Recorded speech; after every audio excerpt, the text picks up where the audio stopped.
The Ugandan MSME sector is notable because it accounts for around 90% of the private sector, more than 80% of manufactured goods, and contributes 75% to the country's GDP. And according to Uganda Bureau of Statistics, the sector employs about 3 million people consequently, and it ranks one of the largest employers in the nation. In this pandemic recovery period, the government is working with organizations to facilitate SMEs through programs like PDM, NETS, and EMIOGA. For SMEs to succeed in this pandemic recovery period, procurement programs and marketing programs like Juakali and UMA exhibitions are used for rebranding, promoting products, and ensuring they survive.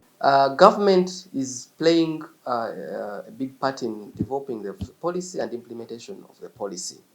And these policies are through consultations with us as membership associations, and then the implementation, we also do it together. One of the biggest challenges that we face in this is the implementation bit. The policies are good done by government, but the implementation still has some gaps.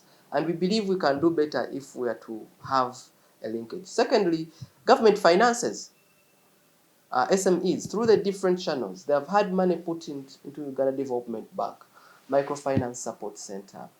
We have the SME post-COVID funds into the different financial institutions. We have the parish development model. We have the MIOGA funds. Government is putting a lot of finances into this.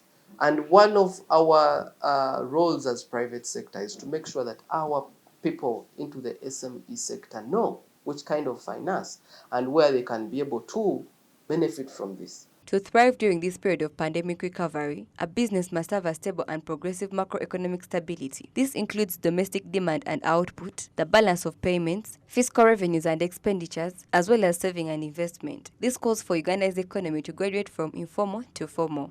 A good business performance hinges around a good macroeconomic management, macroeconomic stability generally. And how we assess macroeconomic stability is by looking at some of these common variables that we track. Things like economic growth, things like inflation. Those are the things that have a bearing on how businesses perform.